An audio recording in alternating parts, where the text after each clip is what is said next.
Assalamualaikum warahmatullahi wabarakatuh. Perkenalkan, nama saya Muhammad Rafli, kelas Teknik Mesin C Palembang. Saya akan mempresentasikan PowerPoint yang berjudul pengukuran linear tak langsung. Tidak semua masalah linear dapat diatasi dengan alat ukur langsung, karena diperlukan kecepatan yang lebih tinggi atau karena objek ukur tidak memungkinkan alat ukur langsung.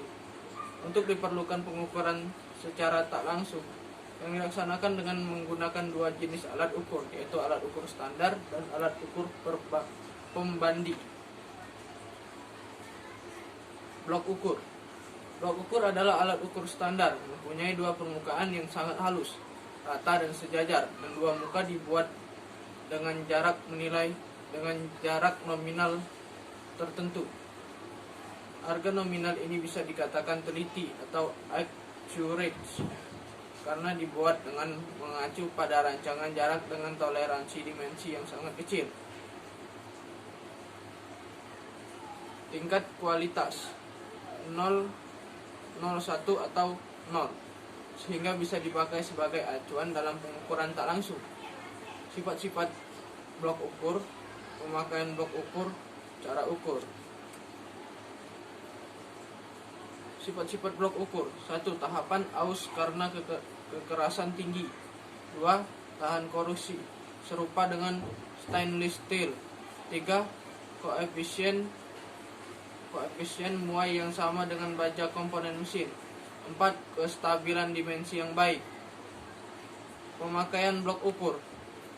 Ambil beberapa blok ukur dengan ukuran yang dikehendaki. Letakkan di atas lap yang bersih. Bersihkan vaseline yang menutupinya dengan bensin yang bersih, kemudian lap dengan lap yang halus. Kemudian diletakkan blok ukur di atas lap yang bersih dengan muka lap yang di samping. Cara menyatukan blok ukur adalah dengan meletakkan salah satu blok ukur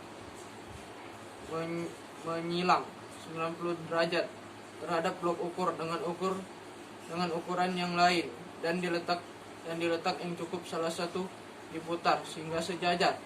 Blok ukur yang tipis jangan disatukan dengan blok ukur yang tipis karena dapat menyebabkan deformasi susunan blok ukur secara berurutan sehingga dicapai ukuran yang dikehendaki. Setelah digunakan, pisahkan susunan tersebut dengan cara menggeser atau persatu. Jangan dipisahkan secara kasar. Bersihkan blok ukur dengan lap yang halus, kemudian kembalikan pada tempatnya. Cara ukur. Contoh ukuran yang diukur 58,975. Mulailah angka desimal. Terbelakang dalam hal ini adalah 0,005. Ambil blok ukur dengan ukuran 1,005.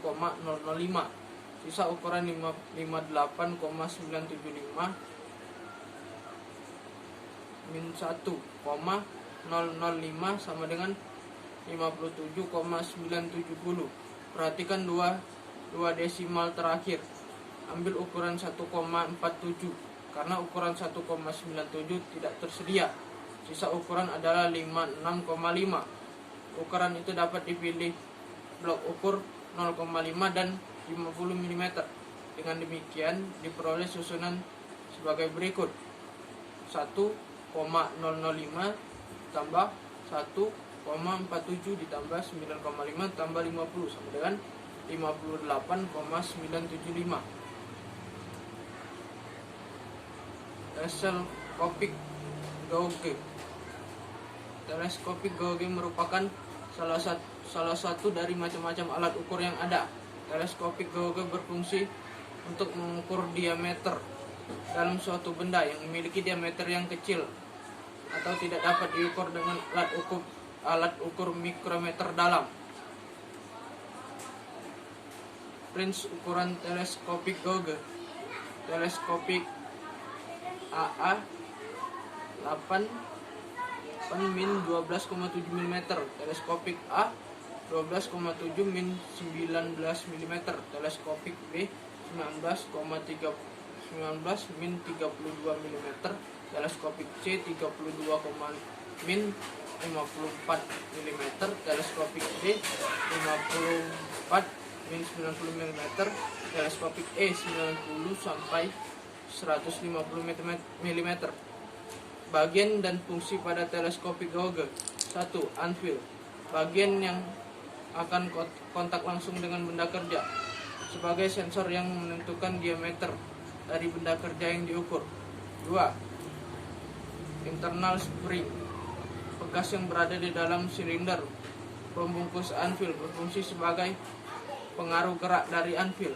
3. Handle, sebagai pegangan yang menjadi penghubung anvil dan lock screw. Lock screw sebagai bagian dari anvil. Tidak. Cara penggunaan teleskopik gauge. Pemakaian teleskopik gauge harus sesuai dengan ukuran diameter lubang yang diukur. Pada saat membuka pengikat atau pengunci, maka tabung dan spindle ditahan oleh ibu jari penunjuk. Pada waktu mulai melaksanakan pengukuran, pengunci dibuka perlahan-lahan sehingga menyentuh benda ukur. Pada saat mengeluarkan teleskopik gauge, benda ukur dimiringkan sedikit 5 derajat agar alat ukur tersebut mudah lepas. Apabila alat ukur tersebut tidak dimiringkan, mengalami kerusakan pada bagian permukaan ukur, spindle dan tabung. Apabila saat kita membuka pengunci atau pengikat tidak ditahan, akan menimbulkan bahaya, yaitu spindle dan tabung akan terlempar dan dapat mengenai mata. Pada waktu melakukan pengukuran, letakkan alat ukur di atas panel atau kain halus. Ukur hasil pengukuran teleskopik menggunakan vernier caliper. Jam ukur atau dial indikator. Jam ukur merupakan alat ukur pembanding yang banyak digunakan dalam industri permesinan, di bagian produksi dan di kamar ukur. Sensor dial indikator terletak di spindle yang bergerak secara linear. Pengubah alat ini adalah pengubahan mekanis yang mengubah gerak spindle menjadi gerak putaran jarum. Petunjuk pada piringan yang berskala dengan peralatan batang bergigi dan susunan roda gigi. Pegas koil berfungsi sebagai penekan batang bergigi sehingga sensor selalu menekan ke bawah. Pegas spiral berfungsi sebagai penekan sistem transmisi roda gigi sehingga permukaan gigi yang berpasangan selalu menekan sisi yang sama untuk kedua arah putaran. Bore gauge atau yang dikenal dengan silinder gauge adalah alat ukur yang dipakai guna mengukur diameter silinder. Di bagian atas terhadap dial gauge dan di bagian bawahnya terdapat measuring point yang bisa bergerak bebas. Dial gauge yang terletak di bagian atas bisa dilepas. Caranya yaitu longgarkan securing position dial gauge-nya, sedangkan ujung batang pengukur measuring point akan bergerak bila ditekan, dan jarum pada dial gauge antara 0,02 mm akan bergerak dari harga standarnya.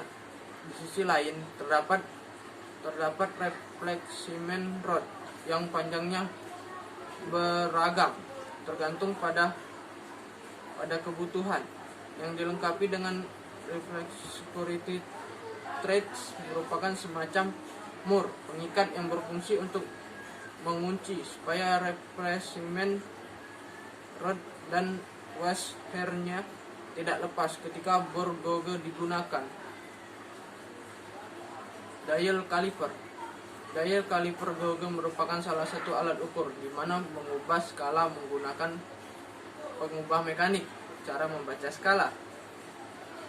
Dial kaliper gauge atau jangka kaki dalam pembacaan indikator digunakan untuk mengukur lebar lubang atau celah. Ketelitian alat ukur ini menggunakan 0,025 mm. Misalkan dalam pengukuran lubang dari sebuah silinder menggunakan dial kaliper gauge dengan range 10 sampai 35 mm. Jarum pada skala utama menunjukkan angka 20 mm dan jarum pada skala nonius menunjukkan angka 11,25 mm. Jadi, jumlah skala utama dan skala nonius yang terbaca rinciannya adalah skala utama 20,00 mm, skala nonius 11,25 mm, terbaca 131,25 mm. Bagian-bagian dial kaliper dan fungsinya. Switch, penggerak arm sebelum melaksanakan pengukuran. Gauge hands, penyangga dial kaliper gauge. Arm, sensor yang berkontak langsung ke benda ukur. Nonius scale, skala nonius. Main scale, skala utama. Baiklah, terima kasih. Sekian presentasi dari saya. Wassalamualaikum warahmatullahi wabarakatuh.